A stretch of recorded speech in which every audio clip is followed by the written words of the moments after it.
H1B visa దరఖాస్తు రుసుము పెంచుతూ ట్రంప్ సంతకం చేసిన నేపథ్యంలో భారతీయులపై ఎలాంటి ప్రభావం పడుతుందనే విషయాలను ఏపీ ఎన్ఆర్టీ అధ్యక్షుడు వేమూరి రవి ఈటీవీతో పంచుకున్నారు.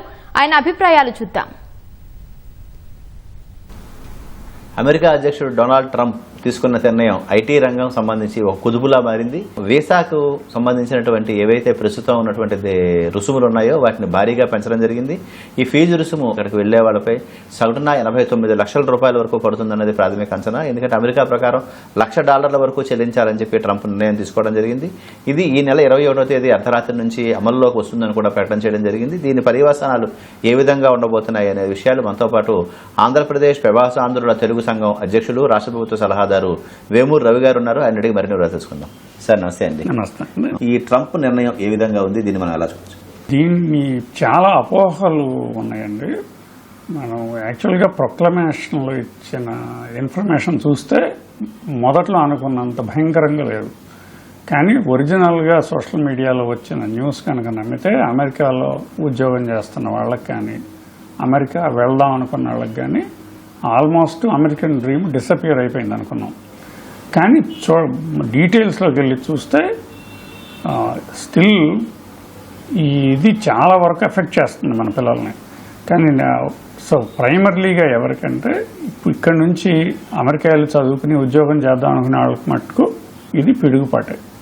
ఇప్పుడు లాంగ్వేజ్ అంతా చూసినా కానీ ఆల్రెడీ ఉద్యోగం చేస్తున్న వాళ్ళ మీద ఎఫెక్ట్ అంతగా ఉండేట్టుగా లేదు. దాంట్లో ఏం చెప్తున్నారంటే అమెరికాలో అంటే H1B మీద వచ్చి ఉద్యోగం చేయాలనుకునే వాళ్ళకి ఇంతకుముందు ఫీజు ఒక $800 ఉండేది. అది $1,00,000 పెంచుతున్నారు. అంటే 80 లక్షల రూపాయలు ఆల్మోస్ట్ మనం ఈ రోజులు మాట్లాడాలంటే అది కంపెనీ పే చేయాలన్నమాట అప్లికేషన్తో పాటు. పెద్ద పెద్ద కంపెనీలు భరించగలవేమో కానీ చాలా వరకు చిన్న కంపెనీలు H1B రూట్ మూసేసుకోవడమే ఇది కనుక జరిగితే. ఈ ప్రొక్లమేషన్ ప్రస్తుతానికి 12 నెలల వరకు ఇచ్చారు. ఎగ్జిక్యూటివ్ ఆర్డర్స్ ఎప్పుడు అట్లాగిస్తారు. దీన్ని సెనెట్లోనూ కాంగ్రెస్లోనూ మళ్ళీ అప్రూవ్ చేయాలి ఇది కంటిన్యూ అవ్వాలంటే. కానీ దీంతో ఆయన ఏం మెసేజ్ ఇస్తున్నారంటే అమెరికాలో వాళ్ళకు ఉద్యోగాలు ఇవ్వకుండా మీరు బయట నుంచి తీసుకొచ్చి తక్కువ జీతాల కోసమని చేసే ప్రయత్నాలు నేను ఆపేస్తాను అని మెసేజ్ పంపుతున్నారన్నమాట. ఇప్పుడు అసలు ప్రొక్లమేషన్ కంటే ఈ మెసేజ్ మోర్ డేంజరస్. అంటే కంపెనీలందరికీ భయం పట్టుకుంటుంది. ఇట్లా ఉంటాయి బయట నుంచి తీసుకొచ్చి గవర్నమెంట్తో ఇబ్బందులు పట్టడం కంటే ఇక్కడ ఏదో ఒకటి లోకల్ ట్రైన్ చేసుకుందామని. ప్రొక్లమేషన్లో కూడా అదే చెప్తున్నాడు. మీరు ఈ 100,000 తీసుకెళ్ళి అమెరికాలో ఉన్న యూనివర్సిటీలో గ్రాడ్యుయేట్ అయిన పిల్లల్ని ట్రైన్ చేసి ఉద్యోగాలు ఇక్కడే ఉంచండి, మీ మీద ఏం ఎఫెక్ట్ పడదు అని. సో మన భారత్ మీద ఎంతవరకు ఎఫెక్టివ్? ఎక్స్పోర్ట్స్ మనకి 200 బిలియన్ ఉంటాయండి ప్రతి సంవత్సరం.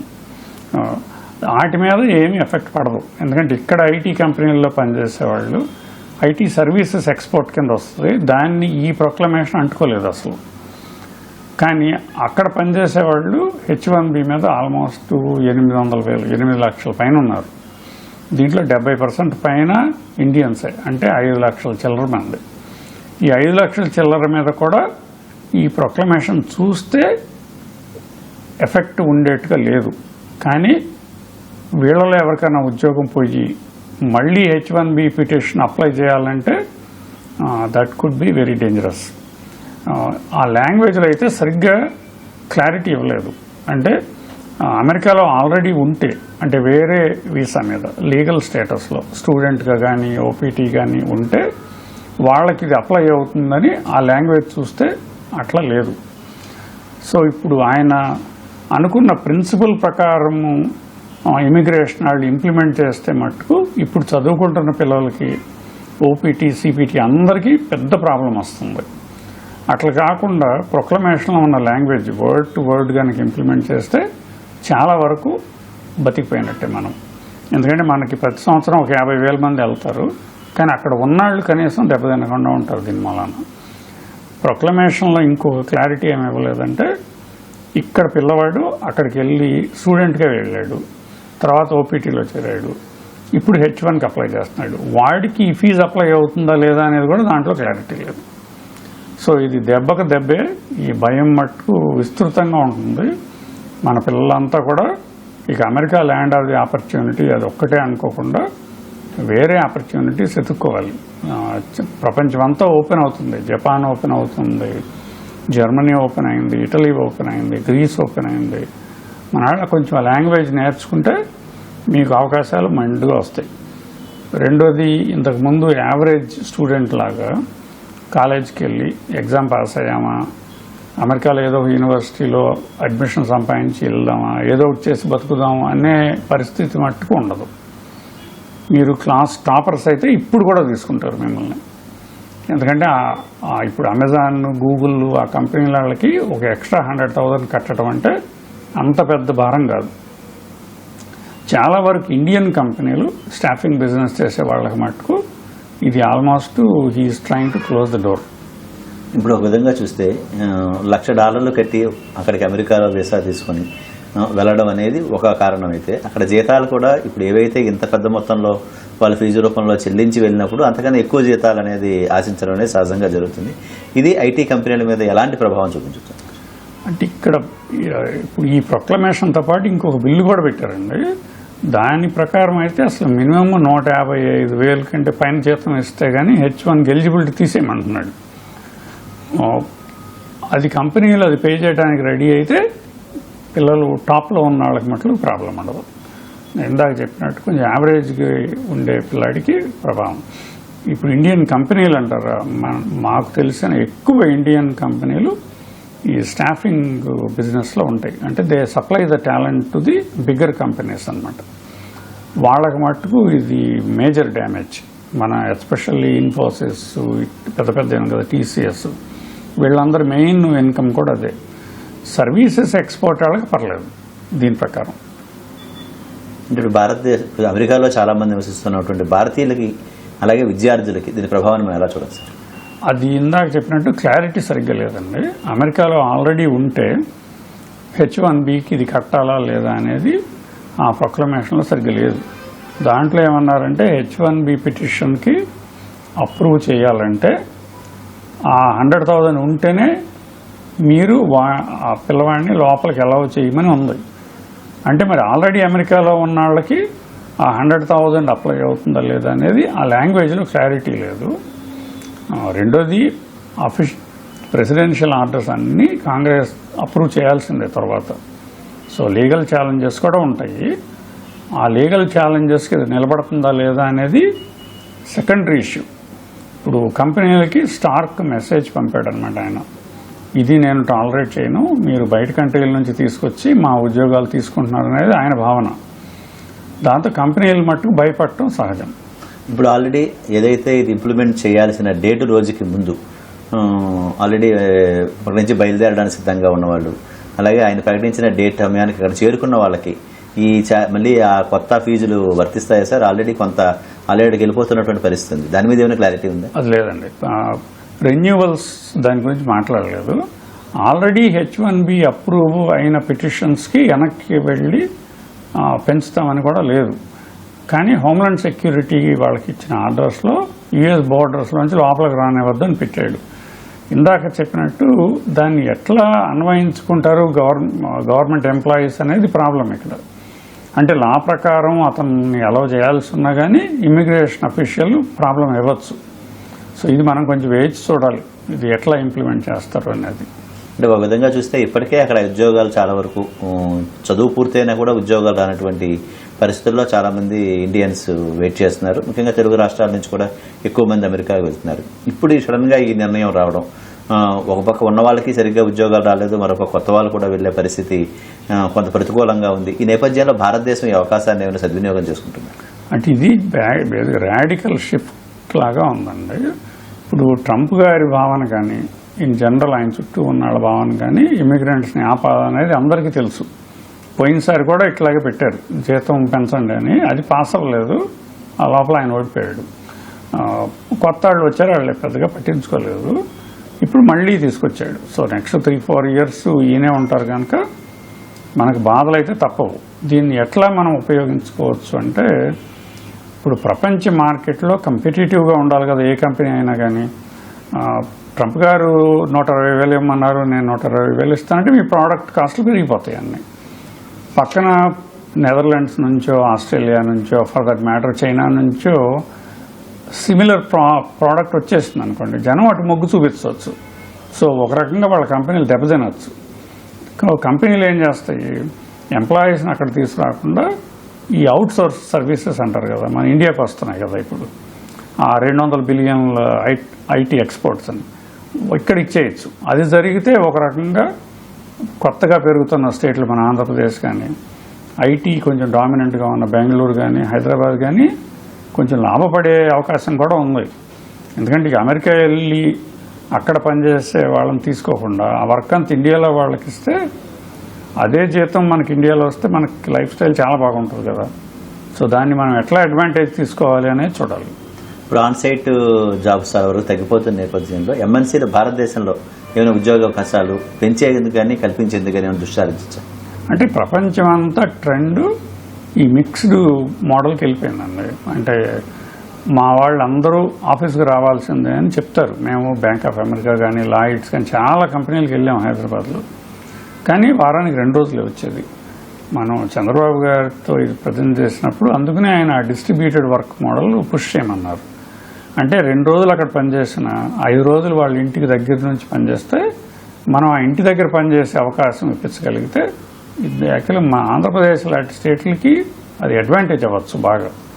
అంటే ఇన్ఫ్రాస్ట్రక్చర్ మనకు ఆంధ్రప్రదేశ్ ఇంకా రెడీగా లేదు కనుక ఈ ఇంటి దగ్గర నుంచి పనిచేసే వాళ్ళకి ఆంధ్రప్రదేశ్లో 5 రోజులు ఉన్నారనుకోండి, ఇక్కడే ఖర్చు పెడతారు కదా. సో అది మనకి అడ్వాంటేజ్ కావచ్చు. ఒక పక్క సుంకాలతో ఇబ్బంది పెడుతున్నటువంటి పరిస్థితుల్లో H1B వీసా విషయంలో ఒక బాంబు లాంటి నిర్ణయం తీసుకోవడం, దీన్ని మనం ఎలా చూడవచ్చు సార్? ఇది వీటికి సంబంధించిన నిర్ణయాలు ఏమైనా న్యాయస్థానంలో అక్కడ నిలిచే అవకాశం ఉంటుంది? అంటే న్యాయస్థానంలో టారిఫ్లు నిలబడతాయా లేదా అనేది చెప్పడం కష్టం అండి, నిలబడకపోవచ్చు కూడా. ఎందుకంటే మీరు ఇమిగ్రెంట్ రైట్స్ చూసారు కదా, రైడ్ చేసేసి అన్ని చోట్లకి పంపించేస్తున్నారు కదా, అవి చాలా వరకు కోర్టులు బ్లాక్ చేసేస్తున్నాయి. కానీ ఈయన కొంచెం మొండి పట్టుదల కదా, ఈయన వెనక్కి తిరగడం. ఇది కూడా అంతే, కోర్టుకి వెళ్ళి తేలేటప్పటికి టైం పడుతుంది. కానీ ఈ లోపల కంపెనీలు భయపడిపోతాయి. అది మనకు మెయిన్ ప్రాబ్లం. ఇమ్మీడియట్గా ఇప్పుడు ఉన్న కూడా తీసుకోవడం ఆపేయచ్చు. ఏంటి, వాళ్ళు క్లారిటీ ఇచ్చారనుకోండి, అమెరికాలో ఉన్న వాళ్ళకైతే మేము అప్లై చేయము అని, అప్పుడు తీసుకుంటారు. మనం ఉన్న వాళ్ళకి కూడా తొందరగా ఉద్యోగాలు వచ్చే అవకాశం కూడా ఉంది. ఎందుకంటే మళ్ళీ మనసు మార్చుకునే లోపల తీసేసుకుందాం అనుకోవచ్చు. ప్రాబ్లం ఏంటంటే క్లారిటీ లేకపోతే ఆ 100,000 కట్టాలి అంటే మన ఇండియన్ కంపెనీలు అమెరికాలో బిజినెస్ చేసేవి కడతాయని నేను అనుకోను. సో ఈ పరిస్థితుల్లో పెద్ద కంపెనీల సంగతి కొంతవరకు చూస్తే ఇండియన్ బేస్డ్ కంపెనీలు కానీ, ఇండియాకి సంబంధించిన పెట్టుబడులు పెట్టినటువంటి సంస్థలు కానీ ఇండియా వైపు షిఫ్ట్ అయ్యే అవకాశం ఉంటుందా సార్, లేదా వాళ్ళు కొంత వేచి చూసే సమయం ఉంటుందా? కాదండి, మేము ఇప్పుడు 2-3 సంవత్సరాల నుంచి వింటున్నాం. ఇది గత సంవత్సరంలో ఇంకా ఎక్కువ విన్నాం. ఇప్పుడు మనకి ఇప్పుడు డెలాయిట్ వాళ్ళు కానీ, ఈవెన్ క్యాప్జెమినీ వాళ్ళు కానీ, ఈవెన్ ఇన్ఫోసిస్ వాళ్ళు కూడా చెప్పింది ఏంటంటే వాళ్ళకి సటిల్గా చెప్తున్నారంట, ఇక అమెరికాలో H1Bలను తీసుకోవద్దు, మీరు ఇదే వర్క్ ఇండియాలో చేయించండి, మీకు దాంట్లో ఒక పర్సంటేజ్ కంపెన్సేట్ చేస్తామని. అంటే అమెరికాలో 100 మందిని తీసుకునే ఖర్చుతో అదే TCS ఇండియాలో 200 మందిని తీసుకోవచ్చు కదా. సో వాళ్ళు ఎందుకు ఈ నిర్ణయానికి వచ్చారంటే, ఈ కరోనా టైంలో చాలామంది ఇళ్ల నుంచి పనిచేయడం మొదలుపెట్టారు కదా, ఇండియాలో కానీ అమెరికాలో కానీ. ఇళ్ల నుంచి పనిచేసే వాళ్ళ ఎఫిషియన్సీ అంటే ఎంత వర్క్ డెలివర్ చేస్తారు అనేది వాళ్ళు మెజర్ చేసి చూస్తే ఇండియాలో ఇంటి నుంచి పనిచేసినా, అమెరికాలో ఇంటి నుంచి పనిచేసినా దాదాపు ఒకటే అవుట్పుట్ వస్తుంది అని వాళ్ళు తేల్చారంట. దాంతో వాళ్ళు ఏమంటున్నారంటే, నువ్వు ఎట్లాగో ఇంటి నుంచే పని చేయిస్తున్నారు కదా మీరు, అదేదో ఇండియాలో ఇంటి నుంచి పని చేయిస్తే వాళ్ళకి డిస్టర్బెన్స్ ఉండదు, మాకు ఈ ఖర్చు తగ్గుతుంది అని చాలా వరకు పుష్ చేస్తున్నారు. మీరు చూస్తే ఈ గ్లోబల్ కేపబిలిటీ సెంటర్స్ అని ఇప్పుడు అమెరికా కంపెనీల తరపున ఇండియాలో పెట్టి వాళ్ళకి సర్వీస్ చేసే ఇండస్ట్రీ విపరీతంగా పెరుగుతుంది. మీరు నిన్న మొన్న ఒక GCC సదస్సు కూడా జరిగింది కదా వైజాగ్లో, సీఎం గారు సీతారామన్ గారు మాట్లాడారు. So I think this trend is going to continue. అంటే మ్యానుఫ్యాక్చరింగ్ చైనాకి ఎట్లా పోయిందో, services India might become the centre for the next several years. సరే, ఇప్పుడున్న పరిస్థితుల్లో తాజాగా ఉన్నటువంటి నిర్ణయాలన్నీ చూస్తే మీరు అమెరికాకు సంబంధించిన ప్రవాసాంధ్రుల సంఘంగా ఉన్నారు. విద్యార్థులకు కానీ ఐటీ సంబంధించిన నిపుణులకు వాళ్ళ తాలూకు అభిప్రాయాలు కానీ ఏ విధంగా ఉండొచ్చు, విద్యార్థులకు మీరు ఎలాంటి సూచనలు చేయబోతున్నారు ఈ పరిస్థితి? అంటే గత కొన్ని సంవత్సరాలుగా కొంచెం అలసత్వం, అంటే ఎనర్షియా వచ్చేసిందండి పిల్లలకి. పాస్ అవ్వగానే ఒక ఇంజనీరింగ్ కాలేజీలో చేరి కొంచెం ఎగ్జామ్లు పాస్ అయ్యి అమెరికా యూనివర్సిటీలో ఎంఎస్కి వెళ్ళి అక్కడ బాగా చదువుకుంటే చాలు సరిపోతుంది అని. అది మటుకు ఫ్యూచర్లో జరగదు. మీరు క్లాస్ టాపర్స్ అయితే మిమ్మల్ని అమెరికా కానీ నెదర్లాండ్స్ కానీ యూకే కానీ మేము ఎప్పుడైనా ఆహ్వానిస్తాయి. మీకు ఆ స్కిల్ సెట్ రావాలి. సో కొంచెం లేజీనెస్ తగ్గించుకుని బాగా మనసు పెట్టి నేర్చుకుంటే కొత్త టెక్నాలజీలో మీకు ఎక్కడైనా పర్లేదు. అమెరికా వెళ్ళకపోతే ఏమైంది? ఇప్పుడు ఇండియాలో లైఫ్ స్టైల్ అమెరికా కంటే బాగుంది, మీకు మంచి ఉద్యోగం అనుకుంటే. సో మీరు కొత్త జనరేషన్లో చూస్తే చాలామంది బాగా చదివే పిల్లలు నేను ఐఎమ్ కమింగ్ అక్రాస్ దెమ్, వాళ్ళు అమెరికా వెళ్ళాలని కూడా అనుకోవట్లేదు. వాళ్ళకేం పర్లేదు. మీరు మంచి లైఫ్ కావాలనుకుంటే ఇండియాలోనే మంచి లైఫ్ వస్తుంది మీకు బాగా చదువుకుంటే. కానీ ఈజీగా తీసుకోవద్దు. అంటే అమెరికా వెళ్ళిపోతాం కదా, అక్కడికి వెళ్ళిన తర్వాత ఏదో ఒకటి చూసుకోవచ్చు అనే తత్వం మట్టుకు పనిచేయదు మీకు. ఇప్పుడు మీరు యూనివర్సిటీకి అన్ని డబ్బులు కట్టి మీ పేరెంట్స్ని ఇబ్బంది పెట్టి వెళ్ళి అక్కడ ఉద్యోగం రాకుండా బాధపడకూడదని మా అభిప్రాయం. Thank you sir. నమస్తే అండి. అమెరికా వెళ్ళాలనుకునే వాళ్ళు వీసాలకు సంబంధించి మారినటువంటి నిబంధనలు పరిగణలో తీసుకుంటే ఒక విధంగా అమెరికాలో భారతదేశం సంబంధించినటువంటి ఐటీ కంపెనీలు ఏవైతే ఉన్నాయో అవి తాజా నిర్ణయం పట్ల కొంతవరకు అయితే ఇబ్బంది పడే పరిస్థితి కనిపిస్తోంది. అయితే మున్ముందు ఇటు న్యాయపరంగా కూడా అమెరికా తాజాగా అధ్యక్షులు తీసుకున్న నిర్ణయం ఎంతవరకు నిలబడుతుంది అనే విషయం అయితే కొంత సందేహాస్పదంగానే ఉంది. మరోవైపు ఇచ్చినటువంటి ఉత్తర్వుల్లో కూడా కొంత స్పష్టత రావాల్సినటువంటి అవసరం ఉంది. ఎవరైతే విదేశాలకు వెళ్ళి అక్కడ ఉద్యోగాలు చేయాలి, ఉన్నత విద్య అభ్యసించాలనుకునే వాళ్ళు కేవలం తమ చదువుల విషయంలో ఒక స్పష్టతతోని మరింత కష్టపడి చేస్తే ప్రపంచంలో అనేక చోట్ల అవకాశాలు ఉన్నాయని చెప్పి ఏపీ ఎన్ఆర్టీ అధ్యక్షులు వేమూరి రవి గారు చెప్తున్నారు. విజయవాడ నుంచి కెమెరామెన్ నరేష్తో శ్రీనివాస్ మోహన్, ఈటీవీ న్యూస్.